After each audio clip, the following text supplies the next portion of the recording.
Chapter 9. I tried to cook all of dinner that night, and as a result, we ended up ordering a pizza.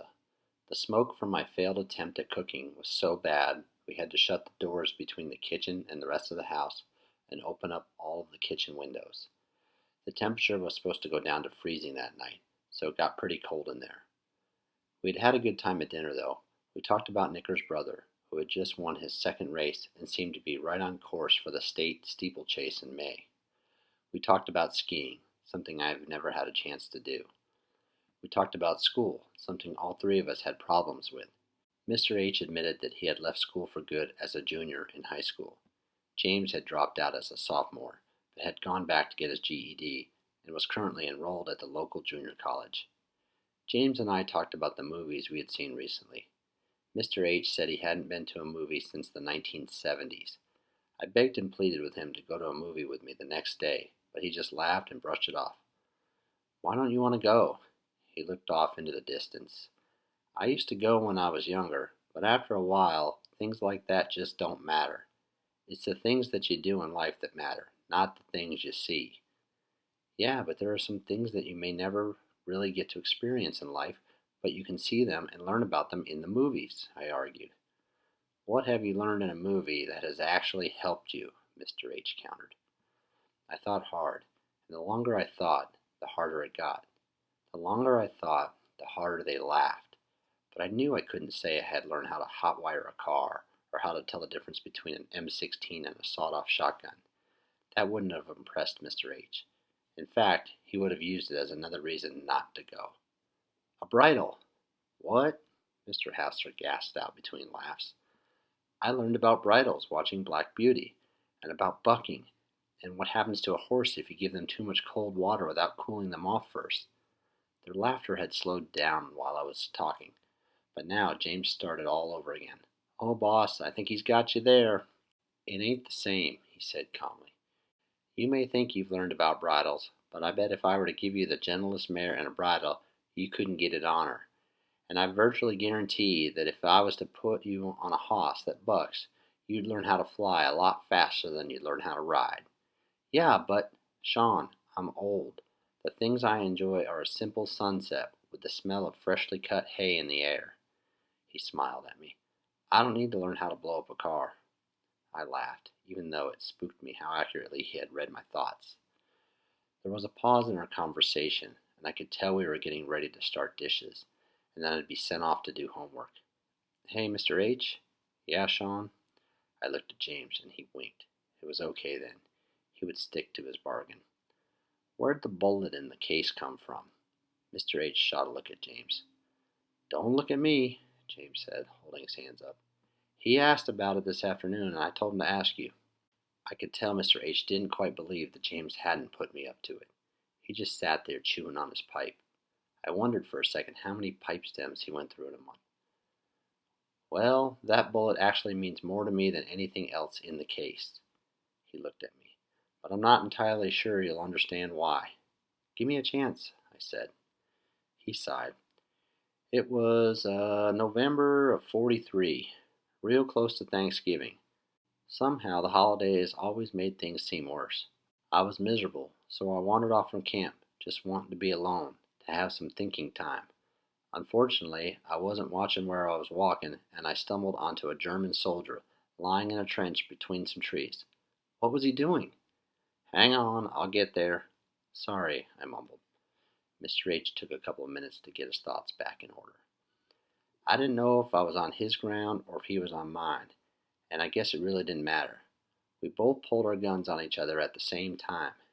Now, I had been in the service since '39, and I had seen plenty of action, but I had never been close enough to see the eyes of the men I was going to shoot before. I couldn't pull that trigger. I can only assume that the same was true for him. We both lowered our guns exactly at the same time. "Whoa, that was lucky," I said. "Shh," James hissed, kicking me under the table. I realized that although James had heard these stories before, it wasn't something that Mr. H talked about very often. James was as into the stories as I was. As we lowered our guns, Mr. H continued, unaware of my interruption or James's response. He winced, and I realized that he was injured. I had been stationed in England, and I had been to France and Germany several times during the last 4 years, but the only language I knew how to speak was English. I dropped to my knees so he'd know I wasn't trying to hurt him, and I crawled over to him. He must have been running and tripped. He had somehow landed on his own knife, and it had gone clean through his upper calf. I think he had also hit his head. I don't know how long he had been there, but he felt feverish. I helped him apply a tourniquet. He split his chocolate bar and clean drinking water with me. That may not seem like a big deal to you right now, but chocolate was very rare to have during the time of war. I hadn't had any in months. I helped him get closer to his camp, as close as I dared, and then I went and found him a large branch to use as a cane. When I took it to him, he took the last bullet out of his gun and he gave it to me. He smiled. It was Christmas and Thanksgiving all rolled into one. It was the best meal and the best gift I'd ever had. We sat quietly for a few minutes. I had questions I wanted to ask, but I was afraid to. I didn't want him taking them the wrong way. I was dying to know, though, how could he help a man who belonged to the enemy side? And more importantly, how had he felt fighting the rest of the war? But I got the feeling that I needed to think about his story some on my own before I asked questions. I could tell by the way James looked that Mr. Hassler had given me the whole story this time. "And now," he said, getting up, "James and I will hit the dishes, and you'll hit the books. I want a rough draft from you by the time you go to bed tonight." "Oh, come on. I can do it later. Besides, you're both doing fine with just a little more education than I've got right now."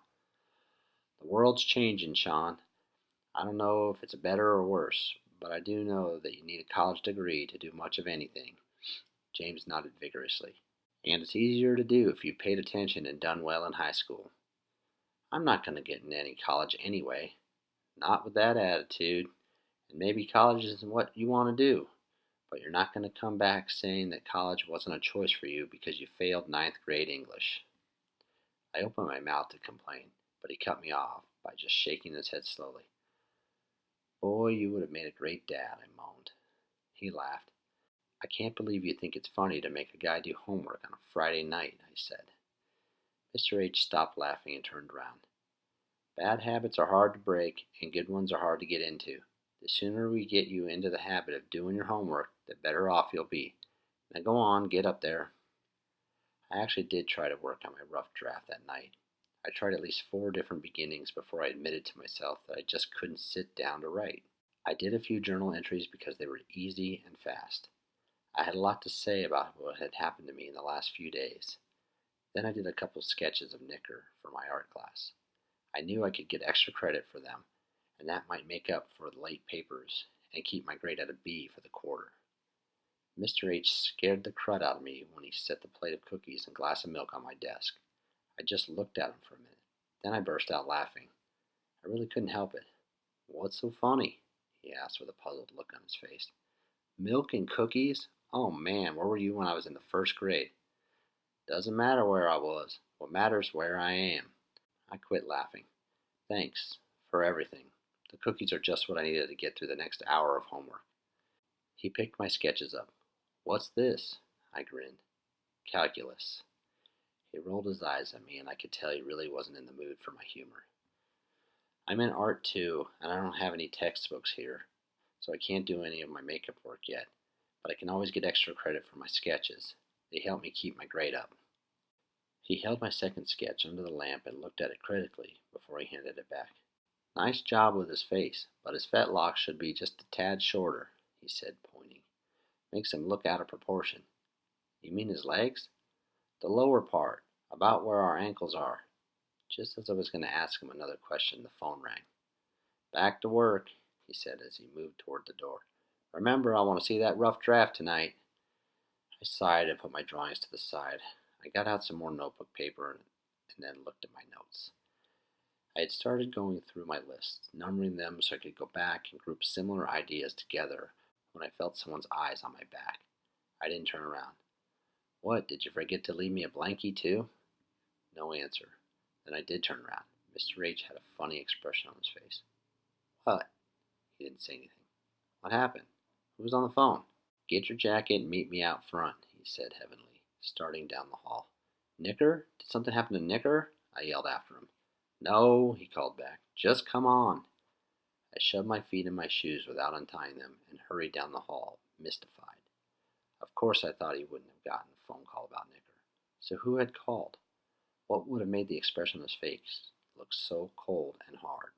By the time I got outside, he had pulled the truck up. I got in, and he started driving before I even pulled the door all the way shut. I sat and waited for him to tell me what was going on. Finally, it dawned on me that I would have to wait a long time before he would volunteer any information. Where are we going? I asked. He didn't seem to want to tell me who was involved, so I thought I'd be sly and try to figure it out myself. Hospital. That stopped me. Who are we going to see? He took a deep breath, and then he took another one. Who's there? James? Did something happen to James on his way home? He shook his head again. No, nothing like that. He paused. I guess there's no easy way to say this. We're going to see your mom. Oh, I said, and turned to look out the window. I could feel his eyes on me again, waiting for an outburst, but I really didn't feel much of anything. You can slow down, I said. It's not worth a ticket, and there are always speed traps here. Did you hear me, Sean? I said your mother's in the hospital. Yeah, I heard you. Did they tell you why she's in there? He shook his head. Well, my guess is they found her passed out in some bar and couldn't get her to wake up. They'll probably have to pump her stomach, and she'll be home tomorrow. I'm glad I won't have to be there this time, I thought. She's always meanest when they try to dry her out. Mr. H had slowed down by the time we passed the cop who was hiding under the bridge. Speed trap, told you. Thanks for your warning, he said as he watched his rearview mirror. No problem. We were quiet for a few more minutes. I could tell he wanted to ask something, but by then I wasn't in the mood to keep the conversation going. How long have your parents been divorced? He asked finally. About 9 years, I said, shrugging. Your mom has full custody? I nodded. Dad's got visiting privileges, not that he uses them. Where does he live? He just moved to Fort Lewis 2 months ago. But you said last Friday was the first time in 2 years you had seen him. Yep. That shut him up for a while. I mean, what do you say to a kid whose father lives only an hour away and still is too busy to come visit? For that matter, what do you think when you're that kid? I found that the easiest thing was not to think of it at all. Mr. Hassler must have come to the same conclusion because he changed the subject. Well, sort of. Your mom drinks a lot? You could say that. How many times has she been in the hospital to get her stomach pumped? Well, I said, thinking, about 4 or 5. This has been since your parents' divorce? Oh no, this has just been since I've been in junior high. I don't remember how many times it happened before that. I had heard of people clenching their teeth, but this was the first time I had seen it personally. Does your dad know about this? I shrugged again. I guess maybe the social workers told him. I don't know. You've seen social workers? Oh, lots of times, especially when mom's in rehab. Well then, damn it, why are you still living with her? It was quiet for a few minutes. I didn't have an answer for him, and we were pulling into the hospital parking lot. I didn't want to go in there. Do we have to? Yeah, Sean, I think we do. Great. I took a deep breath. I'm the only thing she has since my dad walked out on us. He left us both without options. I have to tell the social workers that she cares about me, because there's nowhere else for me to go. And of course, I laughed a little because it stopped the tears. I guess she at least gives a rat's tail about me. I mean, she at least cares enough to lie and say she cares about me. I slid out of the truck and slammed the door. The bright white of the hospital hallway was broken by an occasional large print hanging on the wall, probably someone's misguided attempt to make the hospital seem less impersonal and threatening. It failed miserably. No one would possibly consider hanging those things in a home. I went up to the ER desk. May I help you, honey? A middle-aged nurse asked as she cracked her gum. Yeah, my mom was checked in tonight. I'm just here to say hi. Her name? Candy Kane, with a K. The nurse raised her eyebrows, but she was one of the few who didn't actually make a smart-aleck remark. I was grateful. Let's see. She checked in at 7:30. She's in... Oh, dear. Are you here alone? Doesn't matter. Well, honey, she started. It really bugs me when complete strangers call me honey. She's in critical condition. No visitors allowed. Do you have someone to stay with tonight? What happened to her? I asked at the same time a hand came down on my shoulder.